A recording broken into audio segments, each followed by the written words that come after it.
अस्सलाम वालेकुम everyone, welcome to my YouTube channel. आज की इस वीडियो में हम लोग स्टडी करेंगे रिएक्टिविटी ऑफ कार्बोनाइल कंपाउंड्स के बारे में।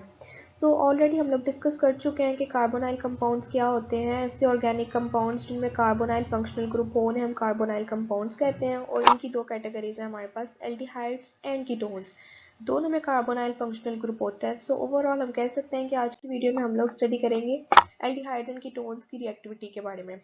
सबसे पहले अगर हम बात करें कार्बोनाइल ग्रुप की, जैसे कि आप देख सकते हैं यहाँ पे, इसमें सिग्मा बॉन्ड भी प्रेजेंट होता है और पाई बॉन्ड भी प्रेजेंट होता है।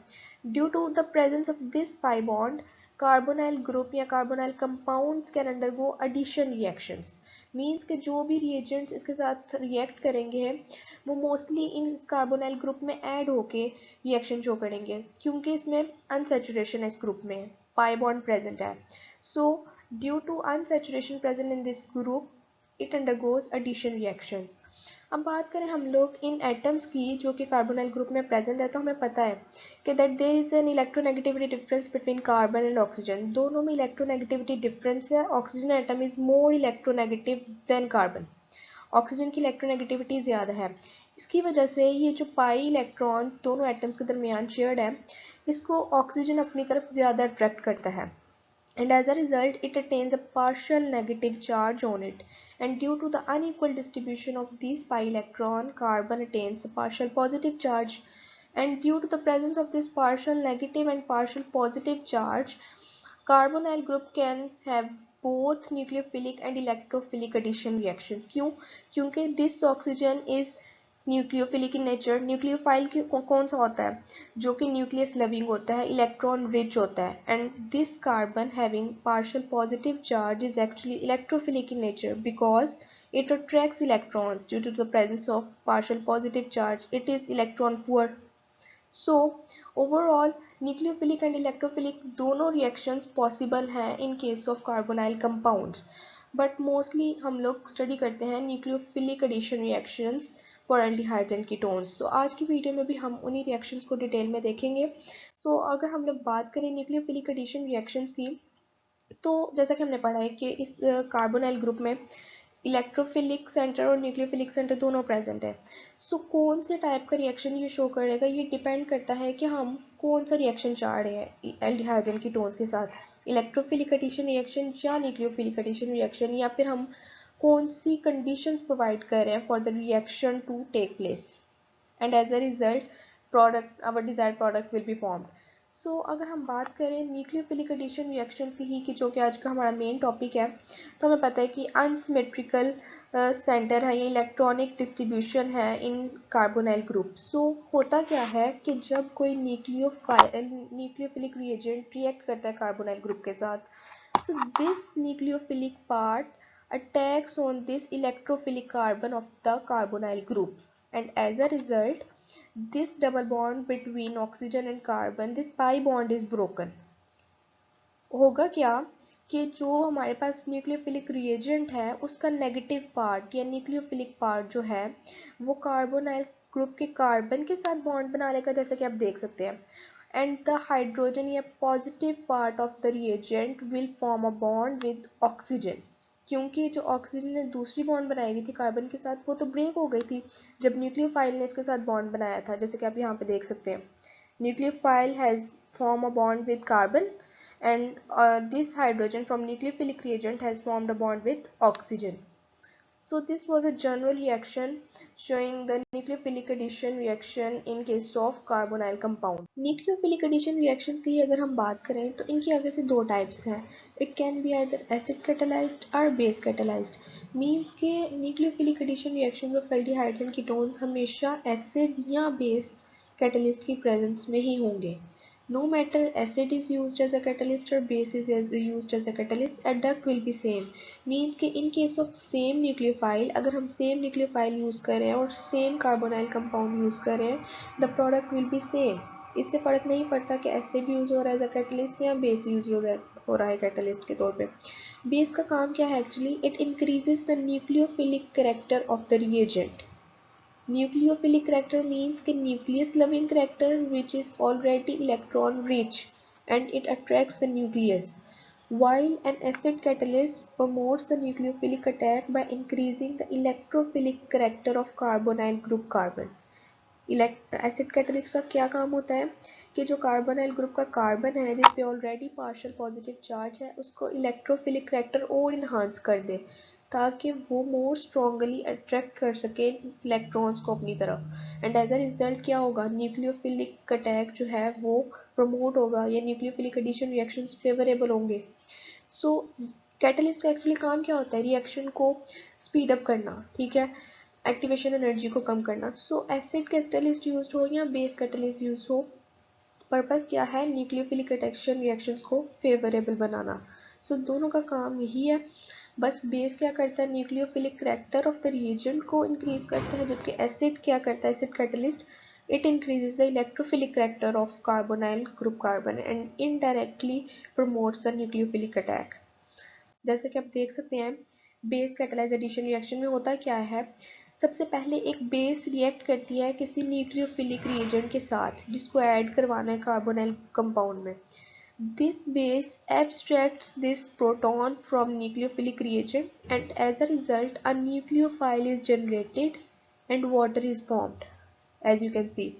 Now this nucleophile will attack on the electrophilic carbon of carbonyl group and the pi bond between carbon and oxygen is broken.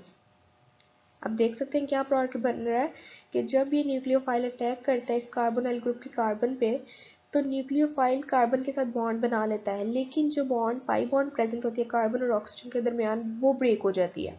इसी वजह से ऑक्सीजन पे एक नेगेटिव चार्ज आ जाता है क्योंकि इसने एक ही बॉन्ड बनाया होता है जबकि ऑक्सीजन दो बॉन्ड्स बना सकता है। सो अब क्या होगा कि this oxygen will form a bond with H positive या प्रोटॉन फ्रॉम दिस वाटर। ये जो प्रेजेंट था रिएक्शन में जिस जो बेस ने रिएक्ट किया था न्यूक्लियोफिलिक रिएजेंट के साथ तो ये वाटर बना था। इस वाटर के साथ जब ये रिएक्ट करता है दिस इंटरमीडिएट तो हमारे पास क्या प्रोडक्ट बनता है कि हाइड्रोक्सिल ग्रुप एक जनरेट होगा और न्यूक्लियोफाइल ने कार्बन के साथ बॉन्ड बनाया हुआ है और ऑक्सीजन ने इस हाइड्रोजन एच पॉजिटिव के साथ बॉन्ड बना लिया था।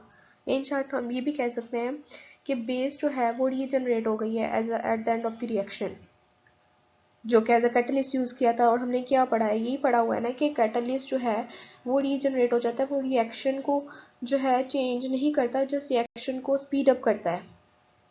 तो इसी तरह अगर हम बात करें हाइड्रोजन साइनाइड की एडिशन की एल्डिहाइड्स और कीटोन्स में तो it is also a base catalysed nucleophilic addition reaction. होता क्या है कि जब हाइड्रोजन साइनाइड रिएक्ट करता है with aldehydes and ketones, so as a result cyanohydrins are formed. The reaction is carried out by adding slowly a mineral acid to an aqueous solution of sodium cyanide. The acid generates HCN from sodium cyanide in situ. This actually tells us about that how hydrogen cyanide is formed.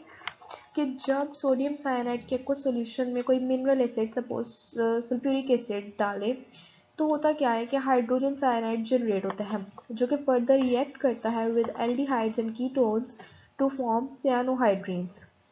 जैसा कि आप देख सकते हैं equations में कि acetaldehyde जब react कर रहा है हाइड्रोजन साइनाइड के साथ तो क्या बन रहा है, एसिटल्डिहाइड साइनोहाइड्रीन या आईयूपैक नेम अगर देखें हम इसका, it is known as 2 hydroxy propane nitrile. क्यों, क्योंकि it is a 3 carbon compound and at second carbon hydroxyl group is attached and this group is known as cyanide group या nitrile.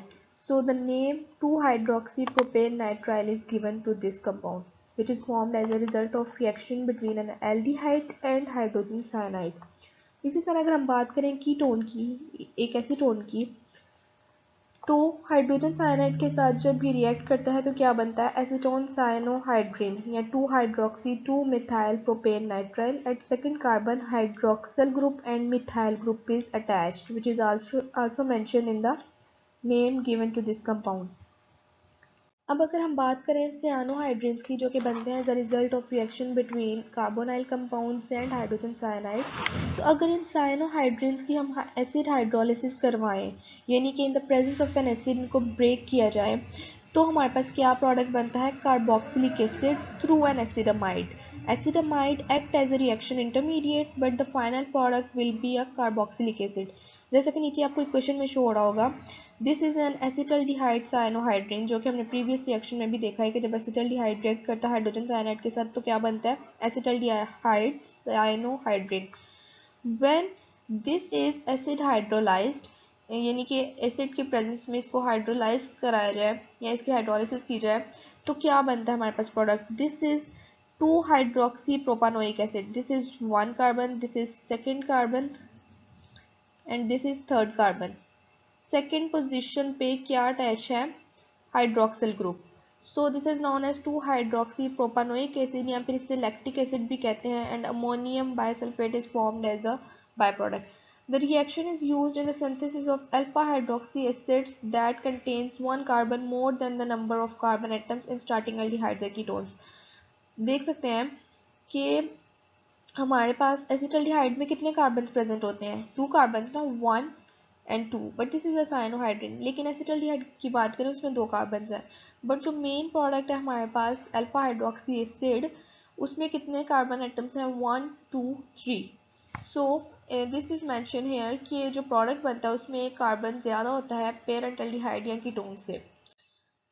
अगर हम general mechanism देखें hydrogen cyanide के addition का तो होता क्या है, जैसे कि हमने सबसे पहले ही बात की that addition of hydrogen cyanide is also a base catalysed reaction. So जब ये बेस के साथ रिएक्ट करता है hydrogen cyanide, so this base abstract this proton from hydrogen cyanide. As a result cyanide is generated which act as a nucleophile to attack on the carbonyl compounds, and water is formed due to the reaction between oxygen and hydrogen.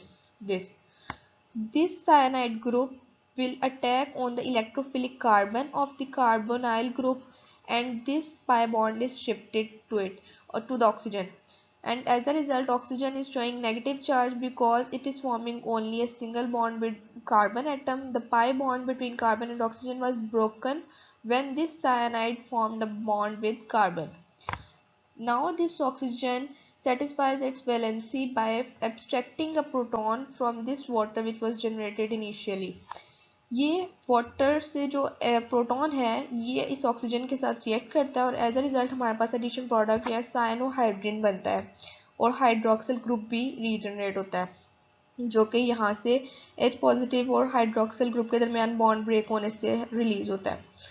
This hydroxyl group can further use for the nucleophilic reagents to catalyze a nucleophilic addition reaction के ये further किसी nucleophilic reagent के साथ react करके base catalyzed addition reaction में use हो सकता है, यानी more cyanohydrins as a result बन सकते हैं. So this was about the general introduction of nucleophilic addition reactions. Next video में हम further examples को study करेंगे nucleophilic addition reactions की for carbonyl compounds. So this was all about today's lecture. मिलते हैं next वीडियो में. अल्लाह हाफिज़.